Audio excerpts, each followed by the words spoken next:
Ada kekhawatiran dari masyarakat sipil, Pak. Proses pembentukan undang-undang kita, proses legislasi, makin jauh dari rakyat, Pak. Tidak ada partisipasi publik yang bermakna.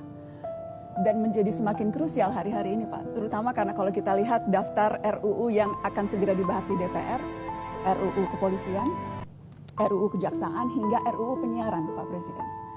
Dan dalam berbagai RUU ini tampak ada pola yang mirip, Pak. Wewenang aparat negara diperbesar, warga negara diperkecil perannya.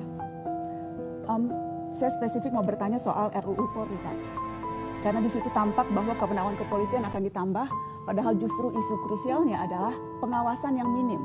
Dilihat dari berbagai abuse of power yang dilakukan oleh aparat, dari mulai kasus pelecehan seksual perwira, dari mulai korupsi, dari bagaimana aksi kekerasan yang dilakukan aparat.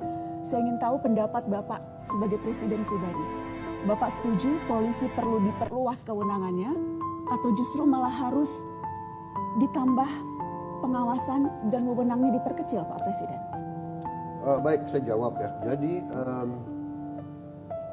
terima kasih. Ya, ini akan saya perhatikan.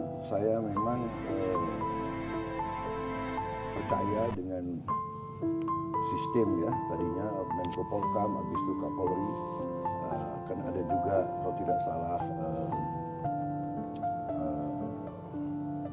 apa itu oversight yang di atas Polri itu, komisi Kompolnas, ya kan, itu juga terdiri dari tokoh-tokoh gitu kan.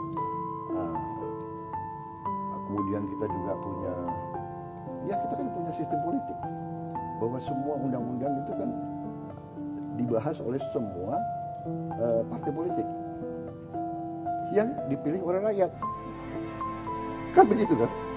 Ya, jadi itu ya. Tapi terima kasih masukan itu, saya akan kasih perhatian khusus sekarang. Mungkin alinea akan saya pelajari. Ya. Sebetulnya tadinya saya anggap undang-undang TNI adalah hanya masalah yang krusial, itu kan hanya masalah penambahan usia pensiun. Tiga pasal, Pak. Iya. Tapi yang intinya kan itu, yang ada perubahan. Yang lain kan tidak ada. Tapi kita nggak tahu ada apa enggak, Pak. Soalnya nggak pernah dibuka. Loh, tapi kan dipelajari oleh semua partai, termasuk partai oposisi di luar pemerintah kita. Dan Iya kan? Kembali ke itu, Pak, karena prosesnya yang tidak transparan, draft yang terkadang kerap kali tidak terbuka. Kemudian juga pertemuan bahkan sudah diketok belum dikasih tahu. Pertemuan bukan di lembaga DPR tetapi di luar ruangan parlemen begitu.